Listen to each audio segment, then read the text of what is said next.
Sejam todos muito bem-vindos, senhoras e senhores, a mais uma aula cujo tema hoje é este material que compõe praticamente a totalidade, da Terra, do interior da Terra. Hoje nós falaremos sobre as rochas.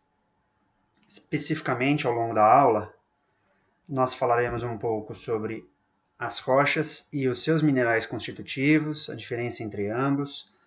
Falaremos um pouco sobre o ciclo das rochas e sua importância econômica. Então vamos lá. Segundo Clark e Washington, dois pesquisadores dos Estados Unidos, numa publicação famosa de 1924,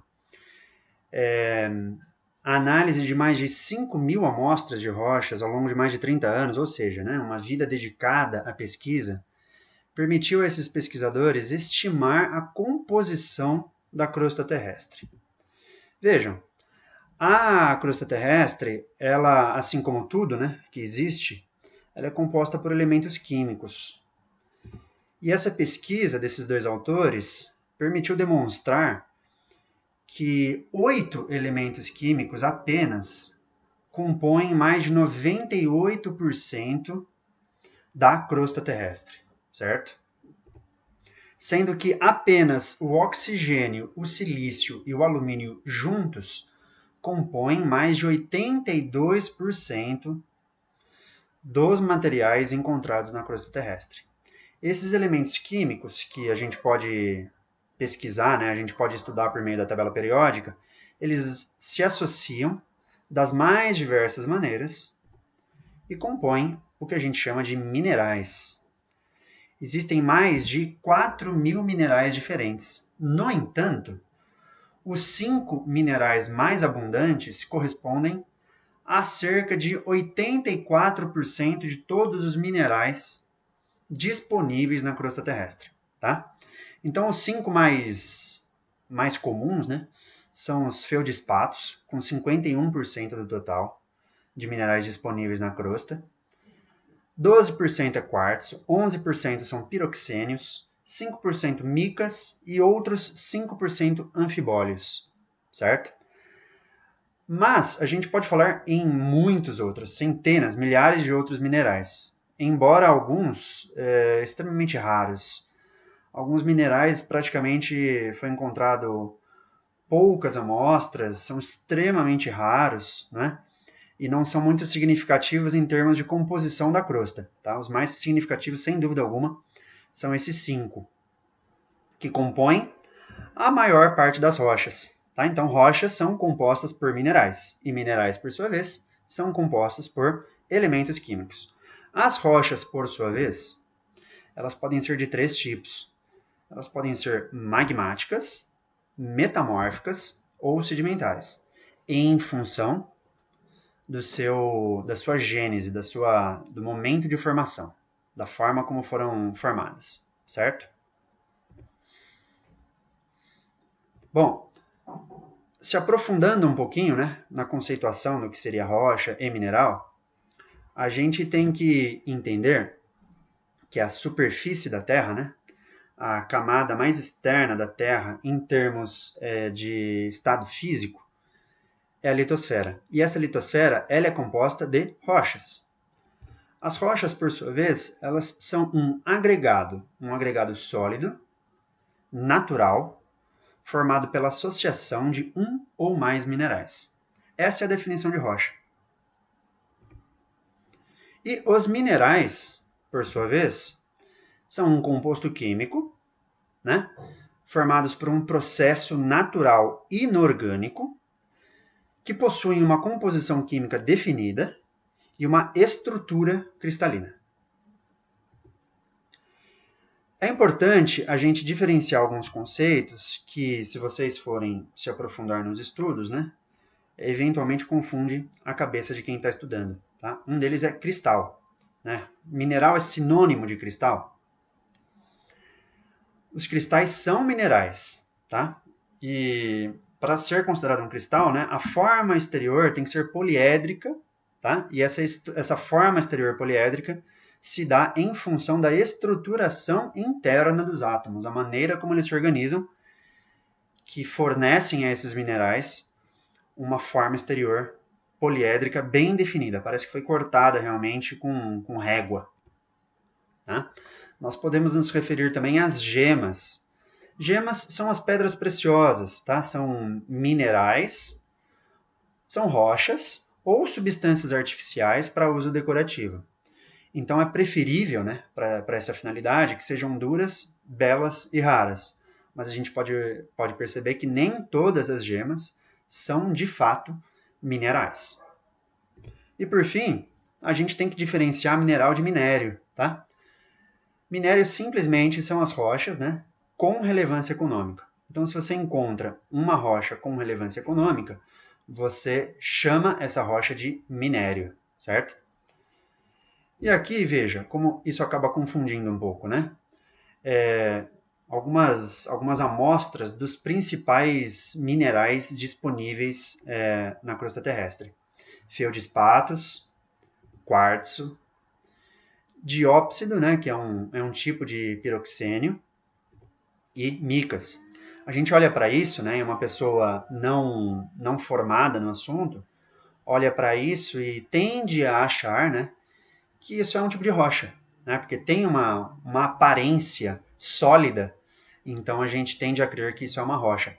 Porém, não é, tá? São exemplos de minerais. São esses minerais em associação que formam o que a gente entende por rocha. Mas, para a gente só se aprofundar um pouquinho em relação à diferença entre minerais e rochas, eu pontuei aqui, né, eu listei algumas características dos minerais e das rochas. Não se preocupem, tá, em decorar propriamente a diferença entre um e outro, mas é importante a gente perceber como, de fato, esses dois materiais, né, não se confundem, tá? Então, minerais são um sólido natural. Rochas são um agregado de minerais. Ambos são inorgânicos, tá? Os minerais são homogêneos, as rochas não, raramente, né? Em geral elas são não homogêneas, tá? Os minerais eles possuem uma composição química definida e uma estrutura cristalina, tá? Ou seja, a maneira como os elementos químicos ali se organizam formando uma estrutura cristalina. Já as rochas, elas apresentam proporções minerais definidas. A depender da rocha, as proporções dos minerais que formam essa rocha é uma ou outra, né? Essas proporções variam em função do tipo de rocha. E por isso mesmo, as rochas podem ser desmembradas em seus minerais constitutivos, tá? Um mineral você não desmembra, você no máximo quebra ele em pedaços, mas você não desmembra ele em seus elementos constitutivos, tá? Os minerais apresentam formas geométricas definidas, as rochas raramente, tá? Não apresenta formas definidas. Os minerais apresentam um brilho comum, às vezes chegam a ser translúcidos, né, como foi a foto do quartzo que eu mostrei há pouco. Já as rochas, elas raramente apresentam brilho. Os minerais apresentam rochas definidas e atraentes. Já as rochas apresentam grãos de cores variadas. E os minerais, em geral, eles são encontrados em pequenos volumes, ou muitas pequenas partes, como é o caso da areia, né, que são grãos de quartzo, tá? Ou então, para você encontrar unidades maiores de minerais, né, raramente você vai encontrar um mineral realmente grande, tá? Já as rochas comumente são encontradas em grandes volumes, né? Um morro, literalmente, né? Um morro inteiro formado por um tipo de rocha ou por uma associação de rochas diferentes. Bom, eu acho importante a gente destacar um pouco a relevância econômica das rochas no desenvolvimento das tecnologias humanas. E para isso, eu trago a escala de tempo geológica novamente, dentro da qual a gente pode tentar situar o início propriamente da história humana. Então a gente observa que as rochas elas têm uma importância econômica crescente desde o período paleolítico, que é quando a gente começa, né, a chamar a história humana de pré-história, certo? O período paleolítico, o início dele, se aproxima de alguma maneira, né, do tempo geológico, do início do período quaternário da era Cenozoica. Ou seja, esse último período da história geológica da Terra, que corresponde à atualidade, até aproximadamente 2 milhões e 500 mil anos atrás. Então é nesse período, mais ou menos, que começam a surgir os primeiros indícios, né, de que aqueles primeiros primatas que ocupavam a superfície terrestre naquele período, indícios de que eles começavam a manipular o quê? Justamente rochas em benefício próprio, tá? Na manipulação aí do meio ambiente. E não é por acaso que o período paleolítico, por exemplo, se chama Idade da Pedra Lascada, tá? Demonstrando a importância das rochas nesse processo de domínio aí, né, da natureza pelos primeiros primatas e posteriormente pelas espécies aí de Homo, tá? Que até chegar aos dias de hoje. Então, se a gente olha para esses fósseis, né, por exemplo, do Australopithecus, que era uma espécie de primata, aí, num primeiro momento até se acreditou que ele era um elo entre esses primatas e os homos, né, dos quais a gente evolui. Depois se percebeu que provavelmente não, mas esses primatas eles utilizavam ferramentas, né, que nada mais eram do que rochas lascadas mesmo, né, esculpidas, para facilitar aí, a relação deles com o meio ambiente. Entre o Australopithecus, tá, de 2 milhões e 500 mil anos atrás, e esse famoso astronauta, né, que inclusive é ele que ilustra essa famosa foto, Bruce McCandless. Bruce McCandless ele ficou famoso pois ele foi o primeiro astronauta, primeiro ser humano, de fato, a flutuar, vagar pelo espaço, né, sem estar de maneira alguma ligada à espaçonave, tá?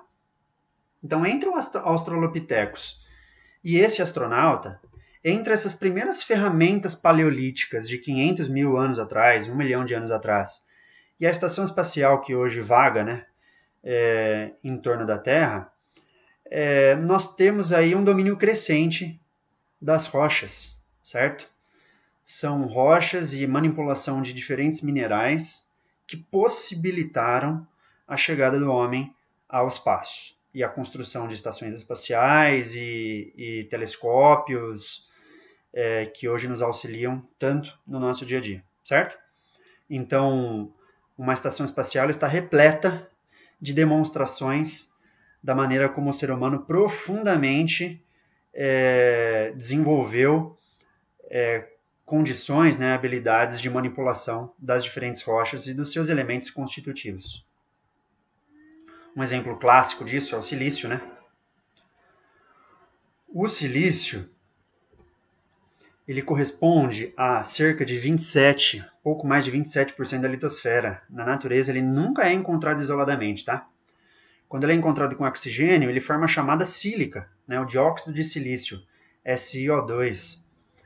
A sílica ela é a principal composição, né, por exemplo, de quartzos, topázios, ametistas, que a gente já até viu, né, a gente até pegou na mão porque são bastante comuns de fato.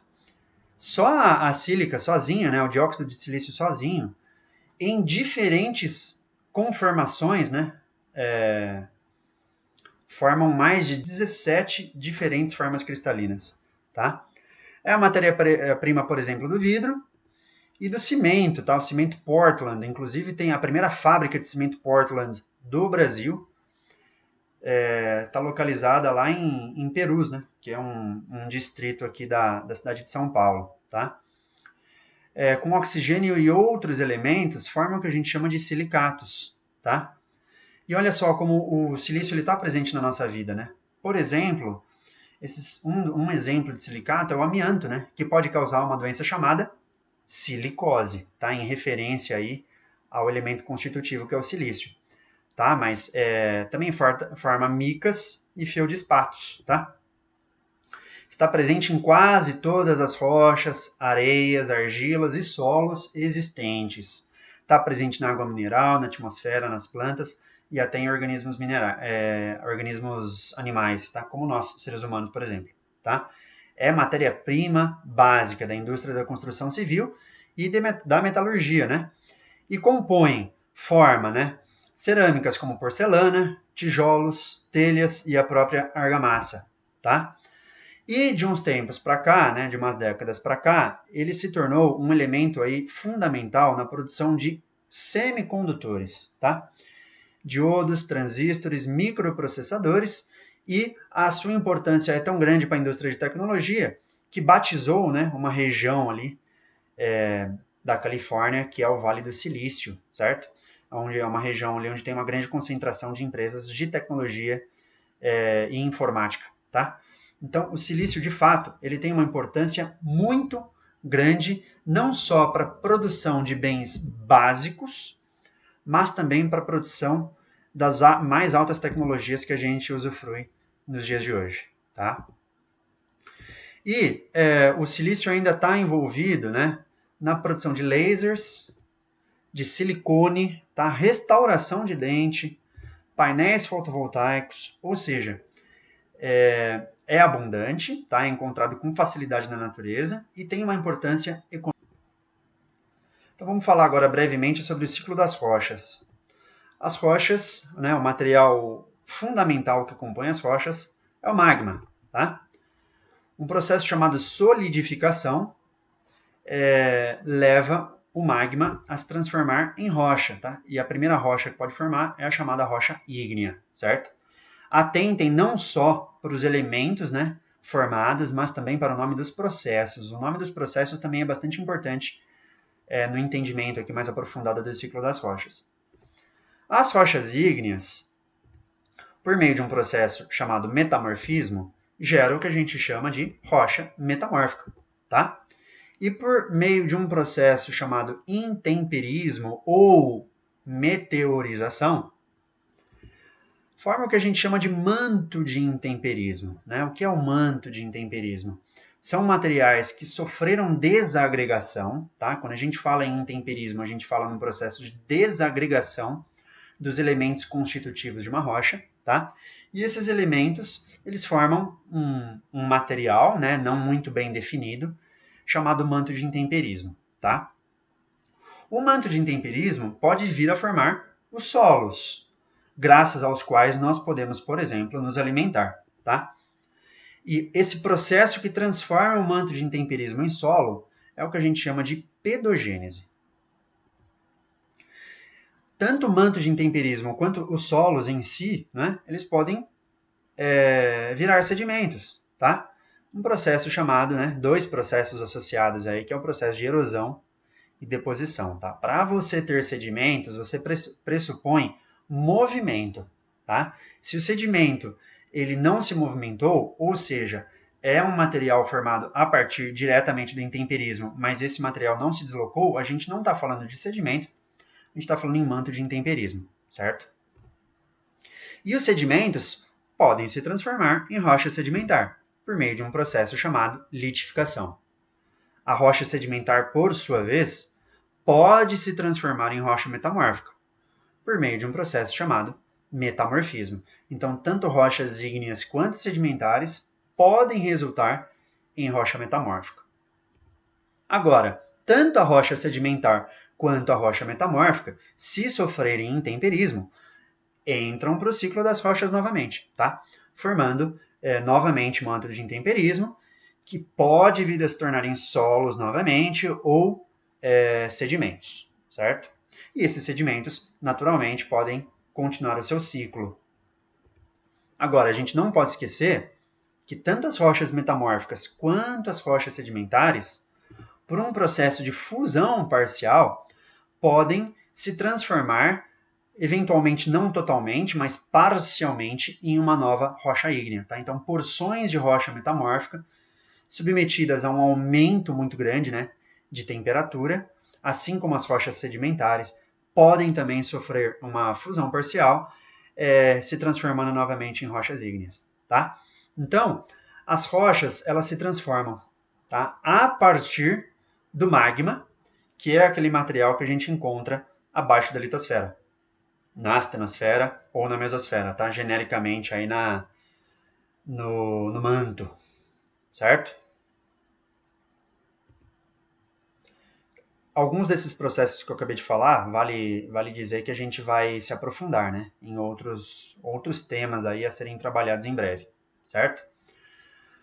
E nós podemos pontuar, né, especificamente os diferentes tipos de rocha. A gente pode classificar as rochas em função da sua gênese, certo? E elas podem ser magmáticas, também chamadas de ígneas ou cristalinas, né? Rochas magmáticas, pois são formadas de magma. Rochas ígneas, que é uma palavra, né, que designa fogo, então é uma rocha formada a partir do fogo. Ou rochas cristalinas, pois são rochas que permitem a visualização de cristais na sua composição, certo? Então são sinônimos esses três nomes. Os três nomes valem para identificar o mesmo tipo de rocha.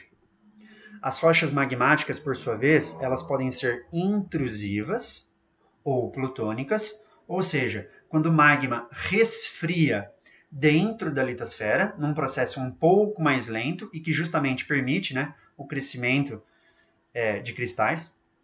Ou então, ela pode passar por um processo de resfriamento rápido em superfície, tá? E aí a gente chama essa rocha magmática de rocha magmática extrusiva ou vulcânica, tá?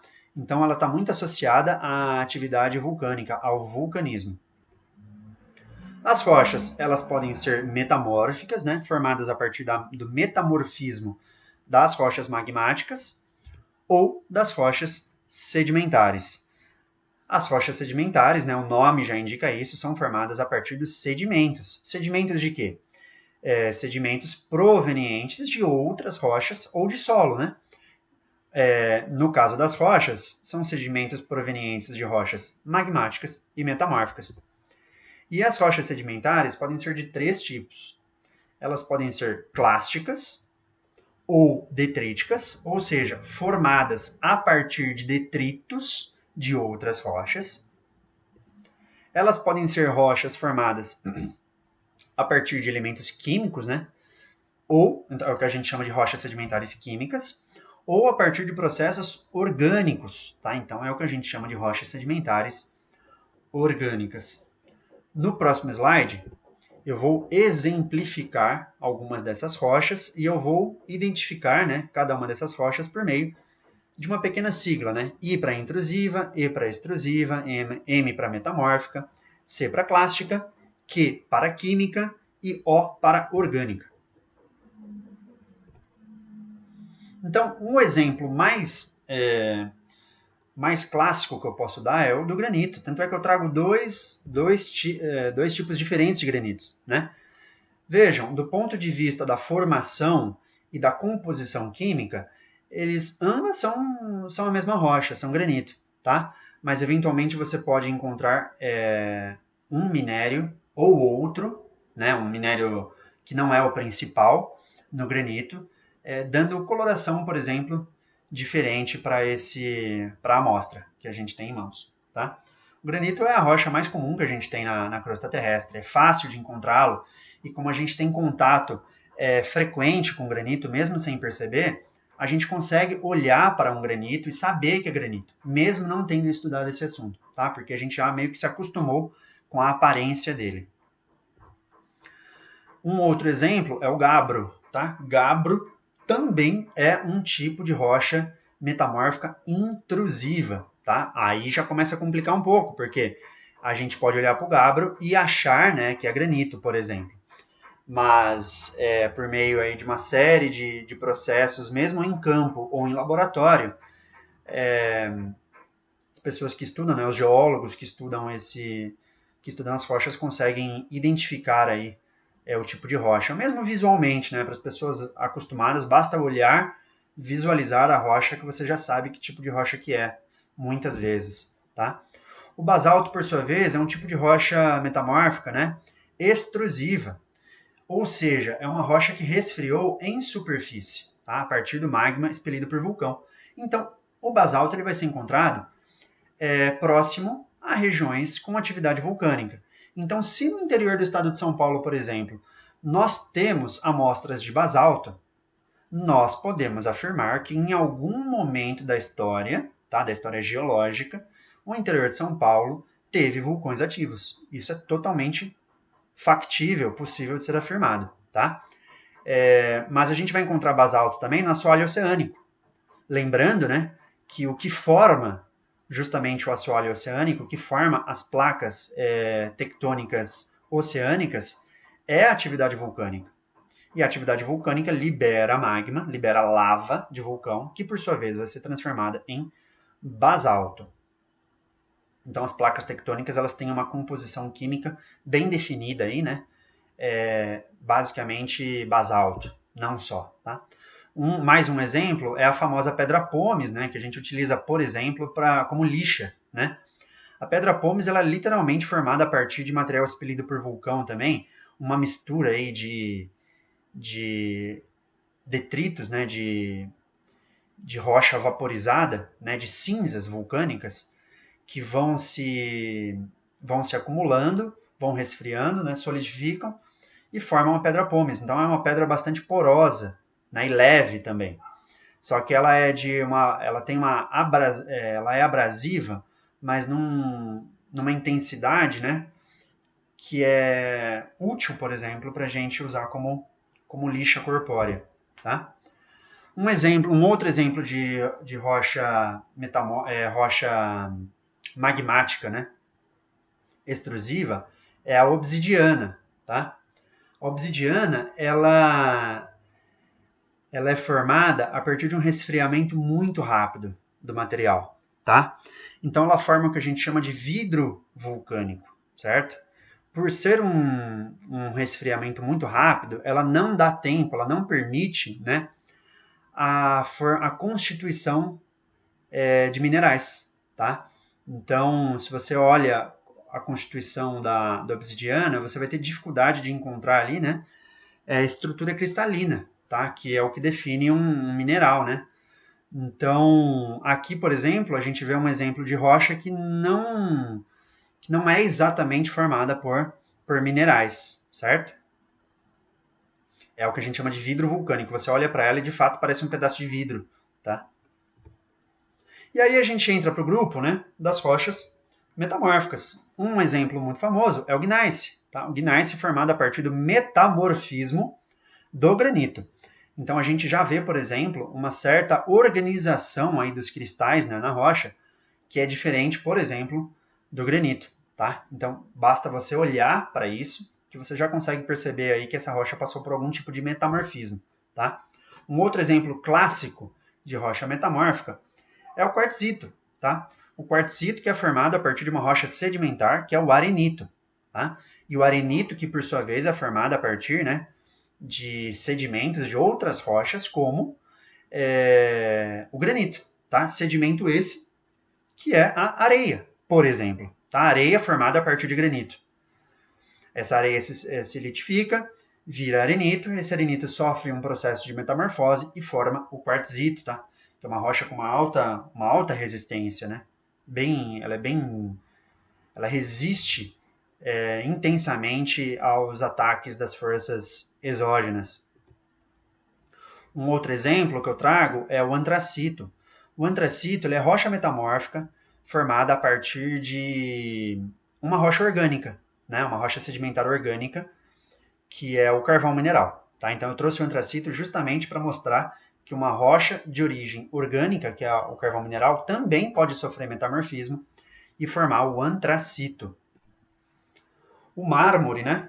O mármore que tem um grande valor econômico, é rocha metamórfica de calcário, tá? Calcário esse que é uma rocha sedimentar. Olha o elenito, como eu disse, né? É uma rocha que se a gente olhasse ela, se tocasse ela, né, com as mãos, nós veríamos que ela é um pouco mais leve, né? E ela é uma rocha porosa, tá? Porosa justamente porque os grãos de areia, né, não se juntam perfeitamente, permitindo aí, né, que exista espaço entre esses grãos de areia.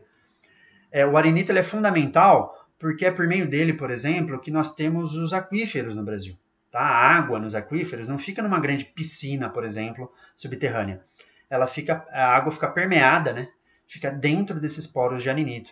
Então, quando você extrai a água de uma reserva subterrânea de água, né?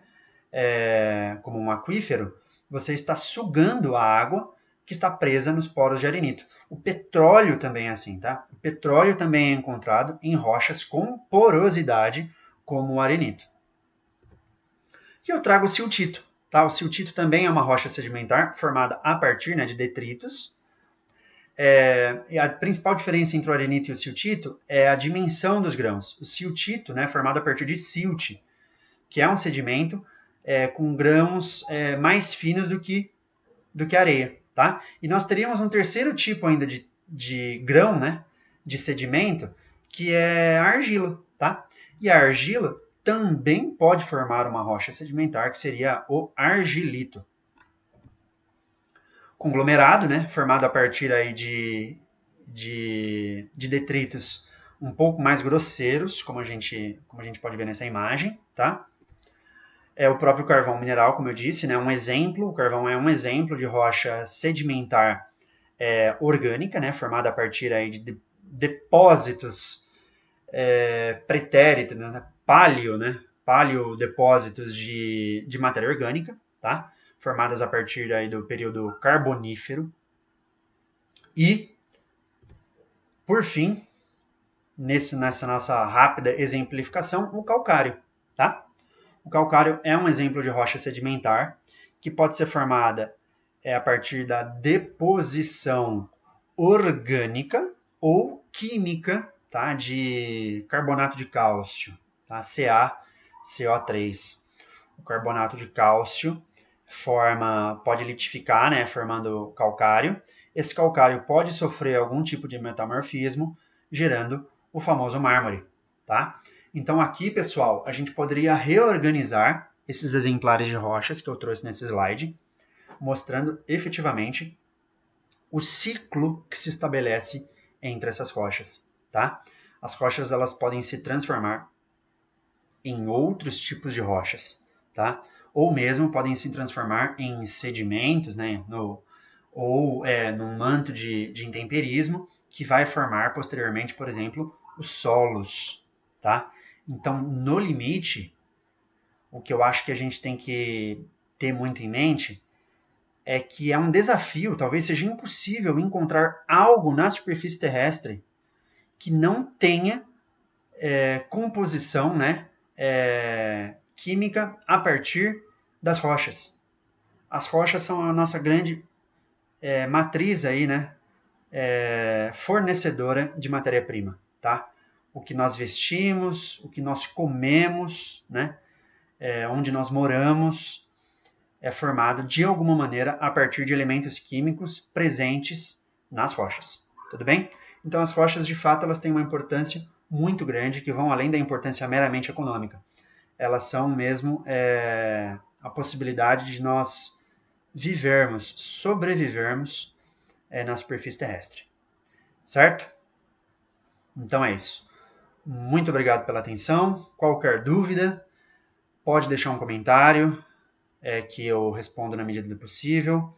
Podem me procurar que a gente bate um papo sobre isso. Um assunto que, de fato, dá para realizar um grande aprofundamento. Hoje mesmo é só para a gente trazer um panorama mais geral sobre esse assunto tão instigante que são as rochas. Ok? Muito obrigado e até a próxima.